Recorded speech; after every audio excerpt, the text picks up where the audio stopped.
Remember? What do you separate from what? Because we talk about separation.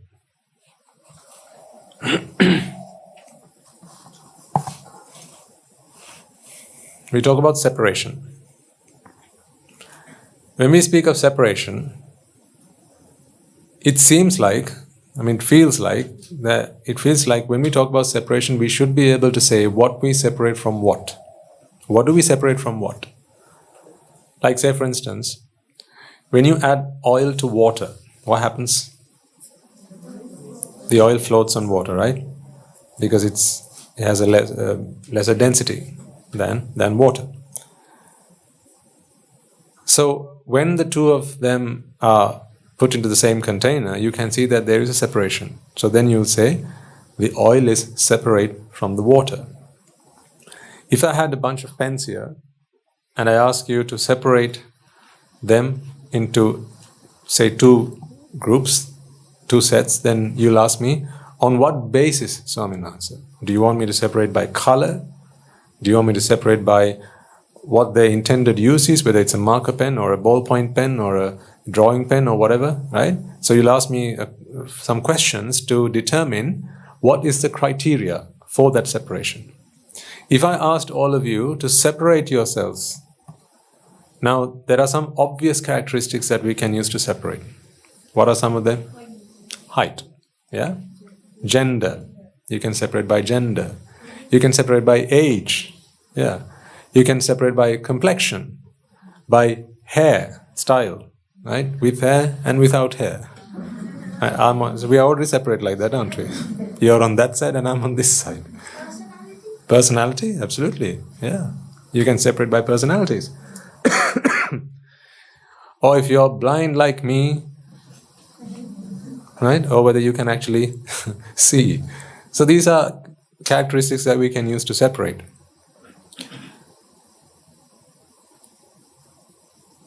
So it's obvious when we talk about separation, you need to find a criteria with which you can separate something. But when we talk about, if you remember the example that I showed you the other day in the Sinhala sermon, where we took some water into two glasses. Were you all there?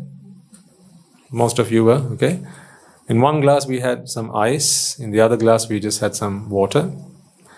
So it looked separate. The two of them, the contents of the two glasses looked separate right at the start. What we did then was we poured some of the water into the glass that had the ice, and after a while, it was water in both glasses. Now when I ask you the question, can you please now separate the water that was ice previously in that glass and take it out and put it into the other glass? Now you're not able to do that anymore. Because there are no characteristics with which you can any longer do the separation. Meaning, they're all the same. This separation that you were able to see when you saw the ice and water was simply a difference in the amount of energy within that system. By system, I mean the glass. There was a different quantity of energy in one versus the other. Matter-wise, they were both the same. So I could have measured an exactly equal amount of water into two glasses, and one of them put in the freezer, the other just left out. So the same amount of water, I freeze one, now you have ice in one and just plain water in the other. So matter-wise, they're the same. Difference is the quantity of energy.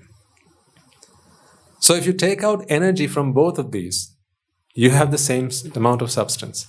If you put back the same amount of energy, you again have the same substance, the same quantity of substance, just looks different. It appears different. It seems different. Apparently it's different, but it's not different. It's not separate. See, the thing is this. If things in this world cannot be separated, if we start on that basis, then the very question of separate what from what is a meaningless question. Yeah. Remember, what we're talking about here is a sense of separation. This feeling of separation is only a sense of separation, and that separation didn't really happen. Again, if you go back to the example of the water and the ice, we took exactly the same amount of water, put it into 2 containers, and we added energy.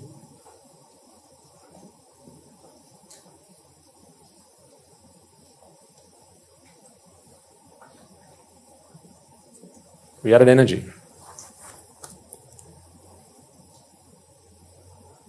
Ice is water with a lesser amount of energy. Water is ice, only with more energy in the system. So if you take the energy out, then they're identical. Right? This is why this can always be converted to this, and this can always be converted to this. Are you with me so far? So therefore, when we melted this ice,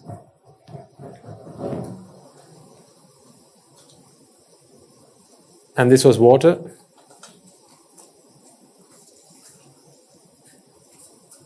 and if you mix the 2 of them into the same container, now you are no longer able to separate this water from this and this water from this, because they are all the same. All of these molecules are H2O, and all of these molecules are also H2O. It's the same stuff. But it looks and feels separate at this stage. That's simply a difference in the amount of energy in the system. It is only and merely a structural difference. Yeah, it's only a structural difference.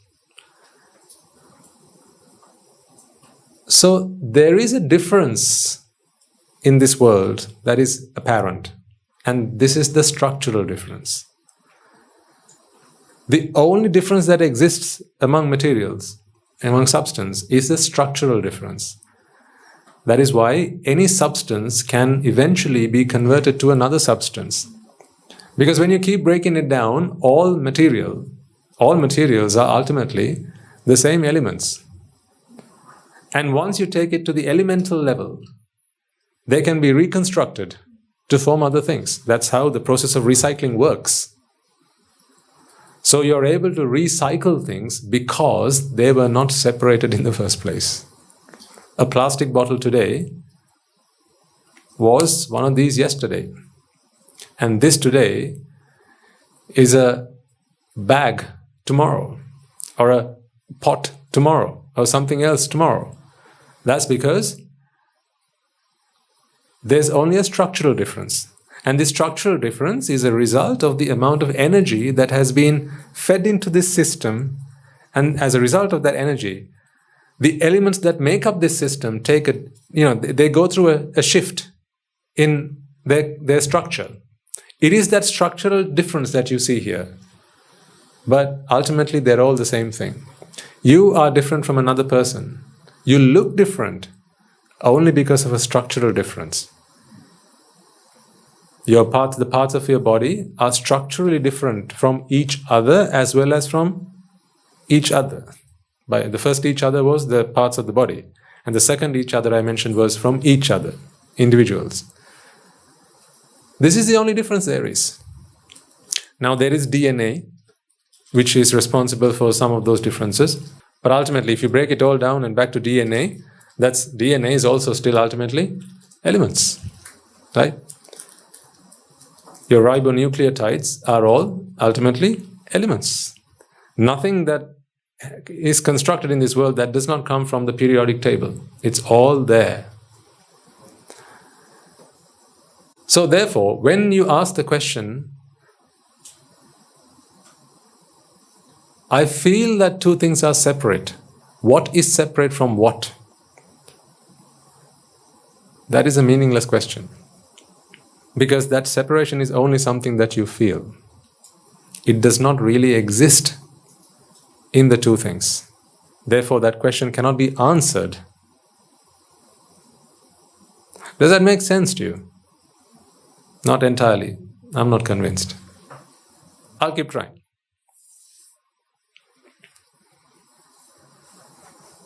There are environmental conditions which as you said, this is static and you have dynamic conditions environment which do the change. Right? Yes.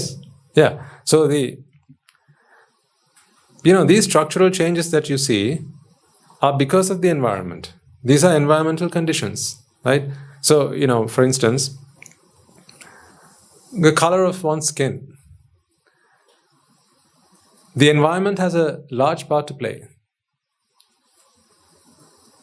The kind of trees that grow in certain parts of the world, right? The environmental factors have a large part to play. These are all structural changes, structural differences. This separation is only because of the environment. And by the environment, what that means is the amount of energy that is there in that system, among other factors. But they're not ultimately and definitively separate from one another. This is why, when asked the question, what did you separate from what? That is a meaningless question. See, let me explain this further by using this example. Let's take someone in the audience from this side. Sir, you feel that you are a separate person to this gentleman on the other side, don't you? Let's be honest. And you, sir, feel that you are a separate individual to that gentleman over there, right? Let's take for a moment who this gentleman is. That's you. Looks like you, right?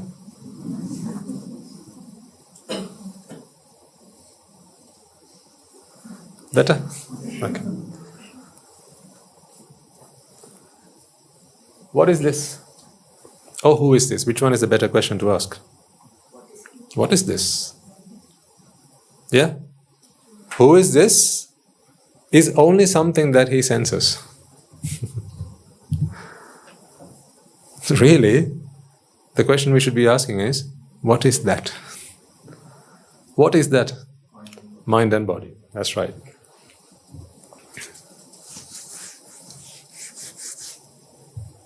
That is mind and body.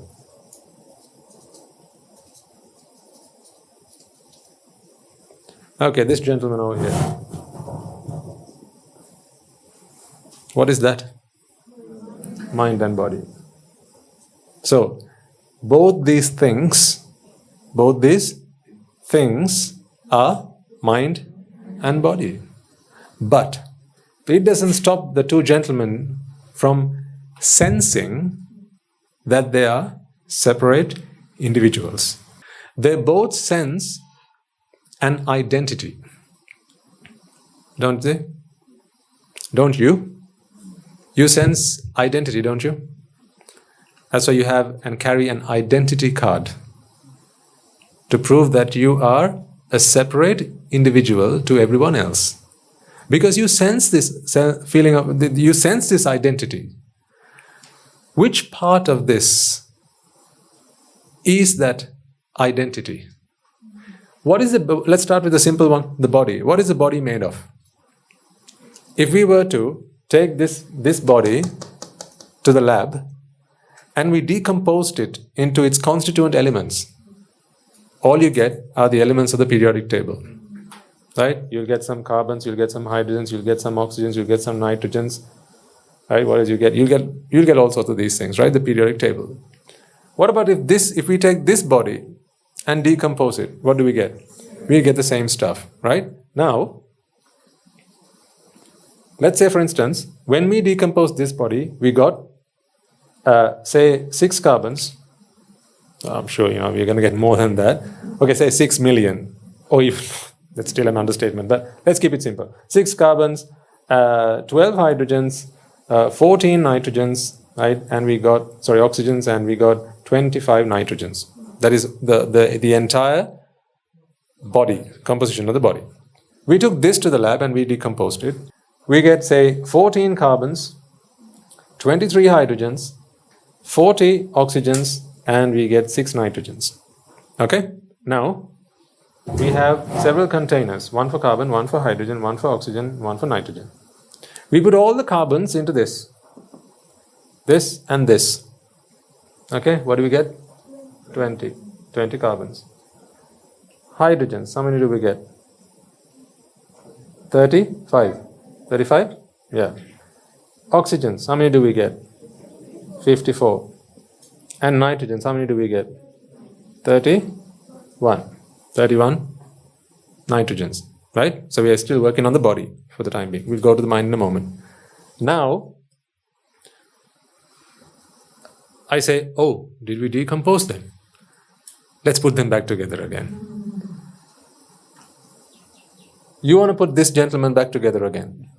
And I come to, yes. You want to put this gentleman back together again. So again, you know that this is only mind and body, right? To put this back in this exact form, this is what you need. This is the formula for this body, right? Can you not simply go and dip into this container and take whichever carbon that comes to your hand? Can't you? Of course you can. Can't you dip your hand into this container and take whichever hydrogen that comes to your hand? All you need are 12 of them, right? Does it matter where it came from? No. Whether it came from this or this, does it matter? No. So if you dipped your hand into these containers and you took 6 of this, 12 of this, 14 of this and 25 of this, now you've got enough to recompose this body. Meaning, they were all the same. Meaning, these two bodies were not separated entities. They were simply structurally different for a period of time. Do you get my point here? They were simply structurally different for a period of time. Beg your pardon, sir? Blood donation is also Yeah. So the reason that we can do that is because it's all the same stuff. And if we wanted to put this gentleman back together again, same process, right? We don't need to be concerned about where those elements came from, because it's all the same stuff. Now the thing is this, you don't need to come here to learn that lesson. That's pretty obvious, right? Scientists will teach you that, and they will accept and agree with that. So, let's go to the mind now. This is where the tricky part comes. In the mind, you feel this sense of identity, that you are separate to others. When this sense of separation, this sense of identity comes in the mind, everything about you feels different to another person. And it doesn't stop at the mind, it reaches all throughout the body. And then this sense of belonging stretches even beyond the body. It reaches out to your family, your friends, your possessions, right? And all the way to your country. Nationalistic ideas, where do they come from? Ignorance and attachment, where else? This is my nation. See, the funny thing is, folks, right? This makes me laugh. Like most things. Right? See if you can tell me what you think this is.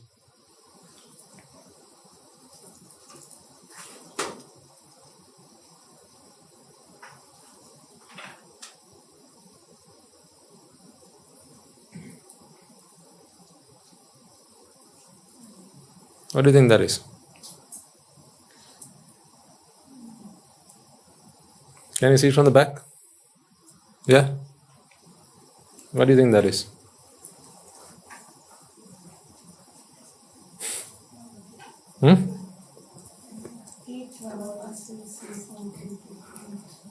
Oh, okay.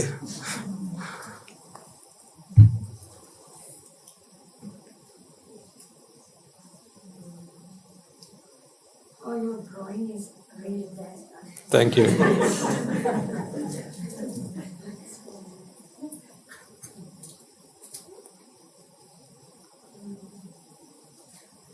Now what do you think it is? A skull. Mm-hmm. Like drawing it out.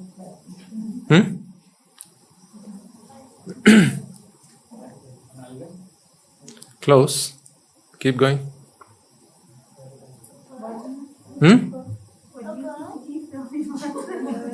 What do I think it is? It is? It is the earth, yes. Excuse me. It is the earth. What did I show you before?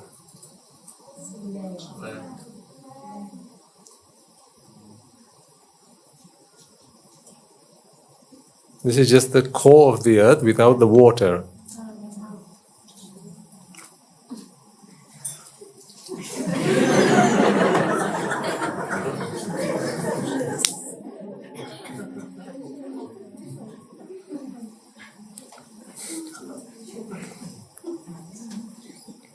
I shall have you know that this is the earth, okay? And you shall bear it forever.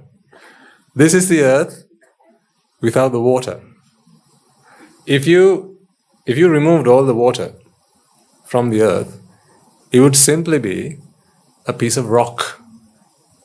Uneven piece of rock, right? Now tell me where the countries are. Show me the separated countries that people fight for.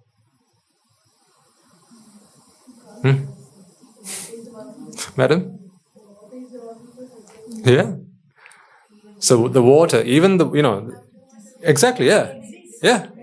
Yeah. See, the water gives the impression that these countries are separate from one another.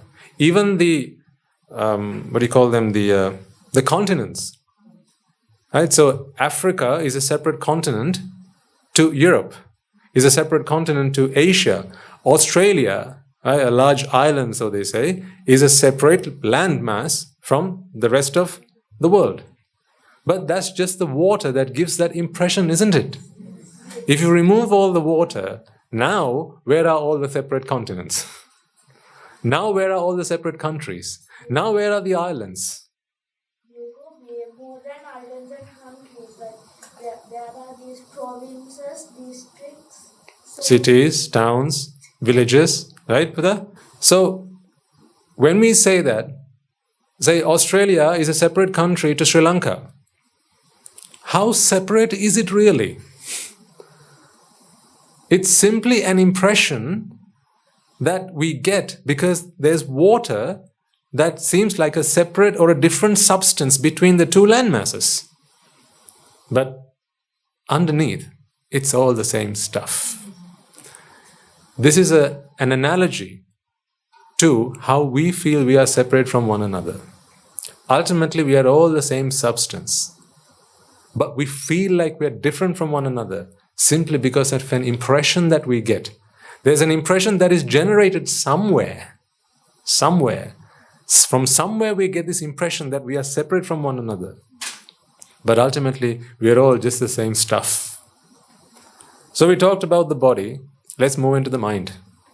Move on to the mind. What is the mind's business? The mind's business is to receive, register, recognize, respond, and to perceive. To function, to perform these functions is the job of the mind. It does this, as we discussed last week, through eye, ear, nose, tongue, body, and mind. And sight, sound, smell, taste, touch, and thoughts. Right? This is simply a process. The mind is like a news reporter, I explained to you. A news reporter's job is simply to report. It simply reports. This is the mind's job. But when the mind does not mind its own business, the mind starts to do all sorts of weird things that was not what it was intended for. And when you start to do something that is not your intended purpose, then suffering happens. this gentleman feels that he is a separate individual, a separate entity to the other gentleman, it is because of jati. That is the suffering.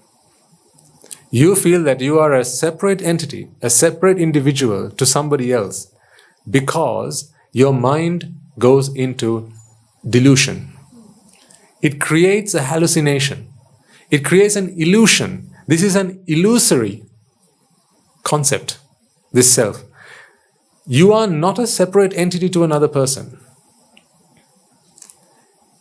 There is a different quantity of mass and a different quantity of energy. By that much, yes, we are separate. We are different.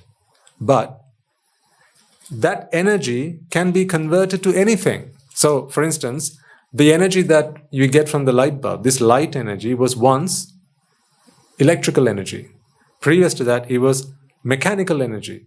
Previous to that, it was hydro energy. Previous to that, it was the light energy, heat energy from the sun, maybe chemical energy, potential energy, right? So the same energy we know can be converted from one form to the other, right?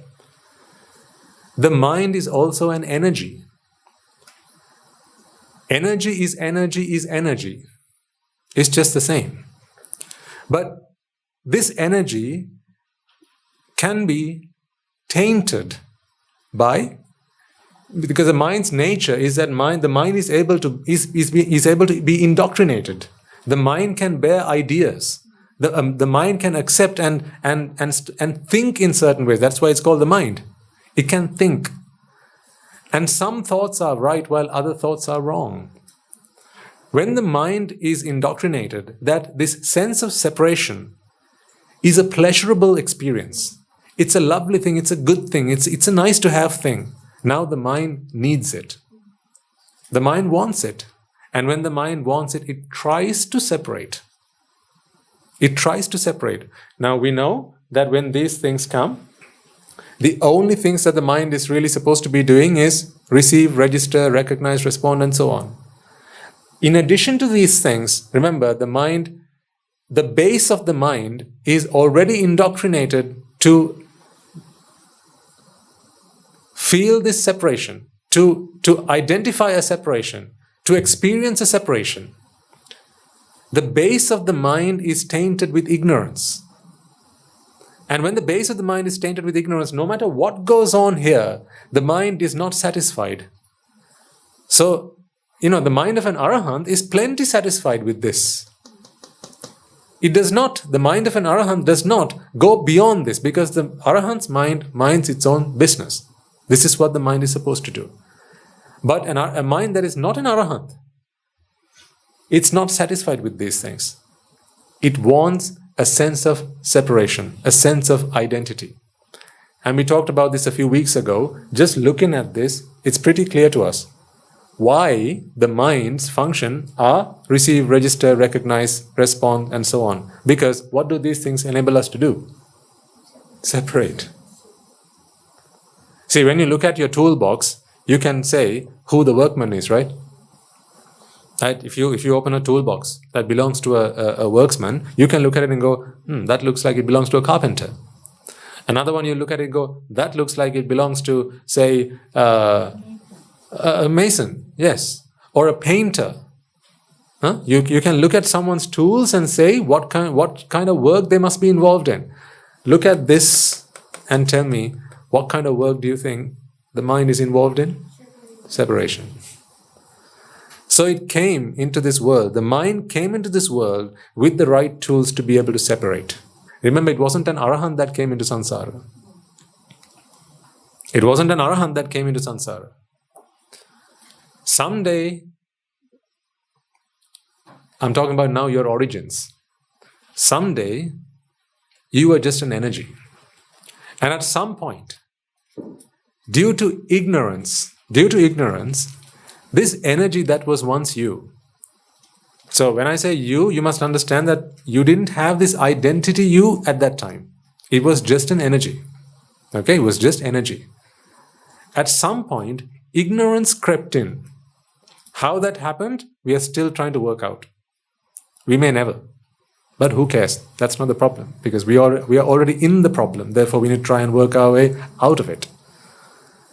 Someday ignorance crept into this mind, and then that energy wanted to experience separation. So imagine there's just, a whole pool of energy. This is just pure energy. This is just pure energy. Somehow ignorance creeps in. So that unit of, did it have to be present unit? To the whole thing? No, not to the whole thing. Not to the whole thing. It's a process. It's a Process with a micro level, which happens on time. On micro level, it then becomes a matter. Yeah. So imagine a quantity of energy, Yeah. right? Imagine a quantity of energy from this vast infiniteness of energy, right? From this vast infiniteness of energy, which we can call pure energy. A quantity of energy was somehow tainted with ignorance. Meaning, this quantity of energy, so now I'm going to use verbs. Okay, I'm going to say wanted to. So the problem is, right now you'll struggle to think how come energy wants something. Right? But bear with me. Okay? Bear with me, because over time it will start making more sense to you. The more we go through this, the more we practice this, the more you begin to realize that you are just energy and matter. Just 1 second, Buddha. The more you recognize and begin to realize that you are matter and energy, the more these things will become acceptable to you. Because right now when I say there was a quantity of energy that wanted to do something, immediately you're thinking, how can energy want to do anything? Energy is just, it's just innate. It doesn't want to do anything. Why would energy want to do anything? It's like energy doesn't want to light this bulb. Someone wants to, therefore, energy, they make use of energy to light the bulb. But we feel that way because this energy that is you generates a sense of identity. See, you're feeling right now that you are a person, that you are an individual, you are an identity, you are a self. This is all energy gone wrong. Defiled energy, impure energy. This is because of ignorance. What was your question, Pata? A matter of dark energy creeps into some pure energy and corrupts it to create this. Something like that. Something like that. Okay? So when you say dark energy, then we go into physics. That's the only concern I have, right? You say that dark matter and so on. So this is not a lesson in physics, right? But what you explain there is a good way to understand it. Very good. Okay? So there was pure energy, and then a quantity of this energy was tainted with ignorance. So imagine that this energy is able to transform into various things. Right? Now a quantity of this energy indoctrinated that separation is good. Separation is good. Now tries to separate itself from everything else. So at one point there was nothing else other than energy. Just pure energy. So at one point, a quantity of this energy wanted to separate itself from this vast mass or this vast quantity of energy. At that point, it, when it wanted to do it, it went into vexation. So now you'll ask me, but is it not a mind that goes into vexation, Swaminathan? So why are you saying energy went into vexation? That's because you are still getting there. You still haven't accepted that the mind is energy after all. Right? So when you cross that barrier, when you jump that bridge, you will get exactly what I mean. But in the time being, these questions will come into your mind, but don't worry. So we can make use of the discussion sessions, from the following week for you to be able to better understand these concepts. So you can ask these questions, right? Within the remit of what we have discussed, right? So a quantity of this energy was indoctrinated and it wanted to separate itself from this energy. Now the thing is this. This is all there is. This is all there is. So whether you want to separate or not, you don't end up with anything other than this. It's like water. Right? There's a finite quantity of water on this planet. Agreed? There's a finite quantity of water. Sometimes it will come in the shape of tap water. Sometimes it will be the water in the ocean. Sometimes it will be the water that you drink, the water in your bodies, right? The water in the ground, the water in your well, the water in the trees, right? But it's all the same water. Now you understand the water cycle? Yeah? How it's the same drop of water that can be in various places, take different shapes, right? Be different things, but ultimately it's all the same water. Now the same concept applies here. At one point it's tap water, the other time it's water in your body. The other time it's water in this cup. But ultimately it's all the same water. That's why it can transform from one to the other, and that's why it's all just one cycle. This pure energy is simply a cycle. Right now, it has taken these shapes. It is from pure energy that these shapes have come into being. All these bodies, all this, these are all conversions of this energy. Because energy can be converted to mass. So the Buddha realized this before Einstein came along and proclaimed that it was his discovery. So this is all energy. But energy can be converted to mass and mass back into energy. This is what goes on here. This changing nature is the only constant. As they say, change is the only constant, and that is so true. In this body, there's a quantity of energy. In this body, there's a quantity of energy. There's a quantity of energy, a quantity of energy. They're all just ultimately energy. That energy, the special thing about that energy, mind energy, is that the mind can think. Just like heat energy can heat. Kinetic energy can move. Mechanical energy can, work machines, right? Potential energy has the potential of changing into stuff. So this is kind of like potential energy, because it has the potential to become almost anything else, right? So like energy can take various forms, and whichever form it's in, it has a characteristic about it. The mind energy, when this energy becomes mind energy, that energy can think. What is thinking after all? These things. This is what thinking means. Receive, register, recognize, respond, and perceive. This is the process of thinking. So mind energy is capable of doing these things. And it does these things to simply process what's going on outside. That's what this is for. Remember, the mind came into existence because it wanted to separate, right? So when it wants to separate, it needs to be able to register and receive various entities in the outside world. Otherwise, it's not going to be satisfied. See, if you weren't able to tell these two things apart, what is the need of a mind? You need a mind so that you can tell these two things apart. Why do you need to tell these two things apart? That is what you came into this world for. That is what the mind came into existence for, so that you could tell things apart. Why? Because separation is such a good feeling. Why? Because separation was all the mind ever wanted. Why? That is what ignorance is. When the mind initially wanted to separate, the mind went into this hyperactive mode, and in doing so, it started to create rupa, different kinds of rupa. We call them patavi, apo, tejo, vayu, and so on. These are all formations or creations, constructions of the mind. The mind created them. The mind created this. The mind created the sun, the earth, the planets, the moons, the stars, the oceans, the animals, everything. It is the mind that created every entity in this world so that it could now separate things. Really, it's like, the mind created toys for itself so that it could play with them. These are all creations of the mind.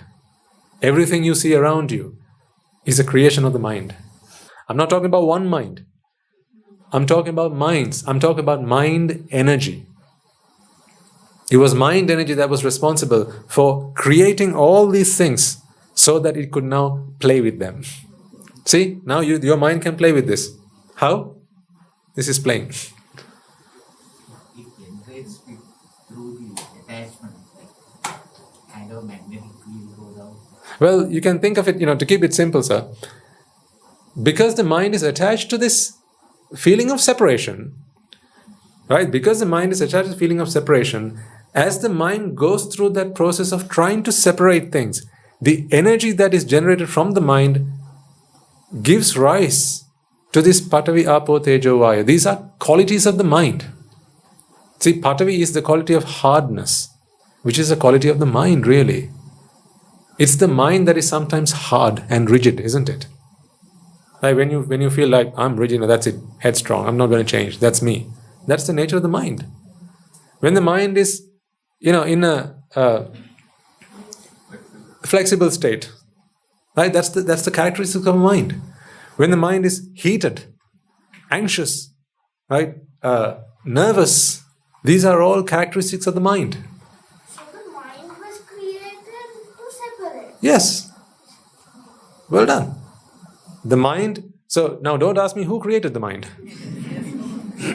See, exactly. You see, when you feel this sense of separation, you're always trying to find the answer to who. Who? Who to you? Is only because the mind goes through this process of generating this self, this sense of identity. It always tries to answer, it always tries to put forward this question of who did it, because a who is a separate entity, a separate individual, a separate self. It is a symptom of this disease, that is ignorance, and that is jati, that the mind always tries to find an answer to who. Remember, a long time ago, we did this in one of our sermons. I said, don't ask the question, who did it? Ask how it happened. Yeah? Because when you ask the question, who, we are looking for blame. Madam?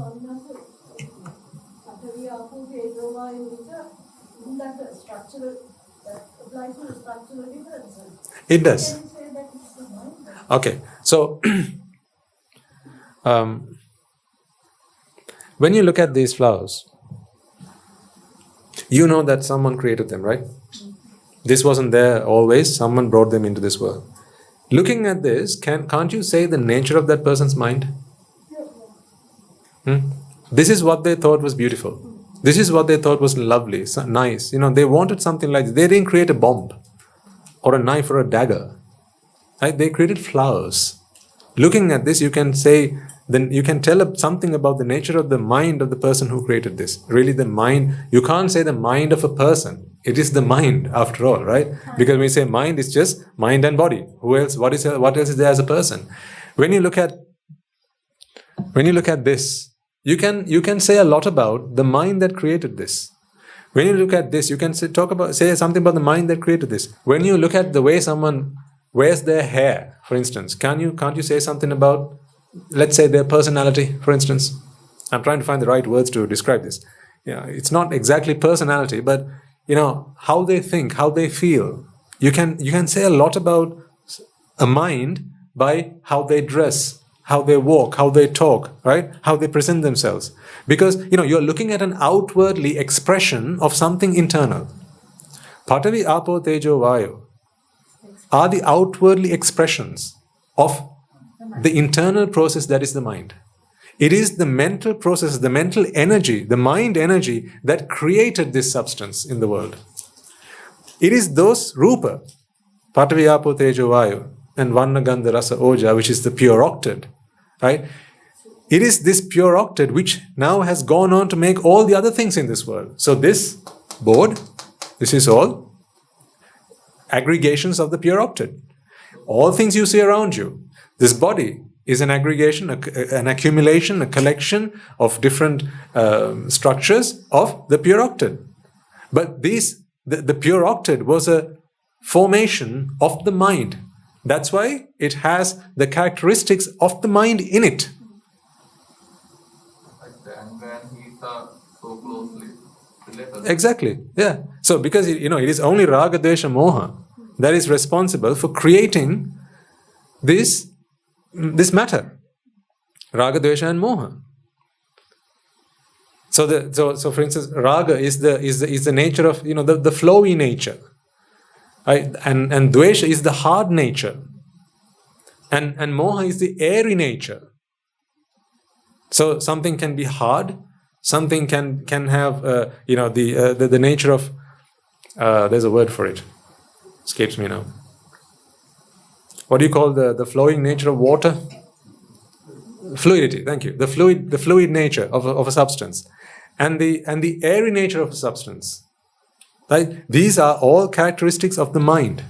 So at some point, it was the mind that created these elements, which have gone on to create everything that you see around you. So the mind came first, and matter came next. Where is it? Where is light energy? Where is heat energy? Where is kinetic energy? That's the thing. You can't say it's there. You can't give a place, because that's the nature of energy, right? It doesn't take space. For you to be able to say, here it is, it should be taking space. Energy doesn't take up space. Energy is just everywhere.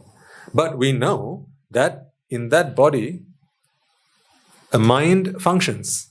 So there is a quantity of mind energy. I can't tell you exactly where in that body. It's all over. Processes mind. Which one? Duranga mange kachara. Yeah. Madam? Basically, you have to be intelligent enough to see that. So basically, you have to be able to see the mind, or you have to see the thought. It's how do you identify it? Without How do you identify what? the mind and how the mind works. And That is what I'm trying to teach you. knowing that, she's asking about that. So, yeah, I mean, this is to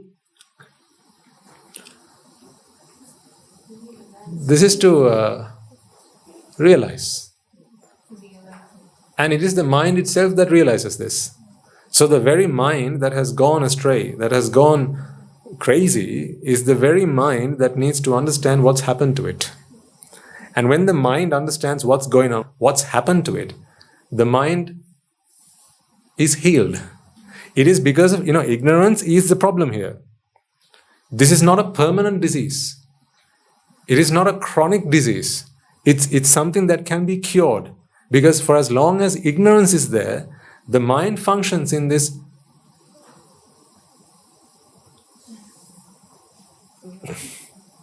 crazy manner. Ignorance is a problem.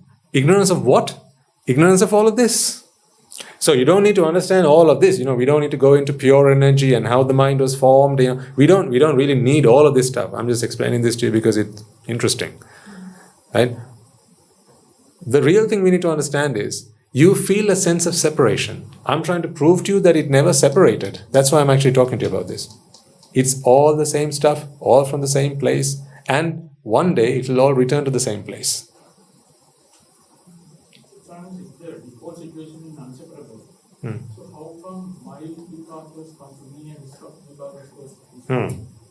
That's because the mind is able to, as it performs karma, that like we talked about last week, right? It generates energy. This is karmic energy, right? So that karmic energy is attracted to an energy of the same, let's say, frequency, right? Of the same nature. So please don't take frequency there. I'm just trying to explain it in words that you'll understand. Okay, it's not frequency. Okay, it's not amplitude either. Right? But it's just to help you understand. It's something like that, right? So that's how karmic energy generated by a particular mind is drawn to the same mind. Law of attraction. Yes, exactly. And that's how when a mind becomes anagami, for instance, it changes by its very nature. And from there on, it is free from an aggregation of vipaka that it once generated, because now they don't tally. They are very different in their nature. Therefore, an anagami mind can never come back into a sensual world, because that kind of vipaka is no longer attracted to that. Does that make sense? Right. I'm going to leave it there for today.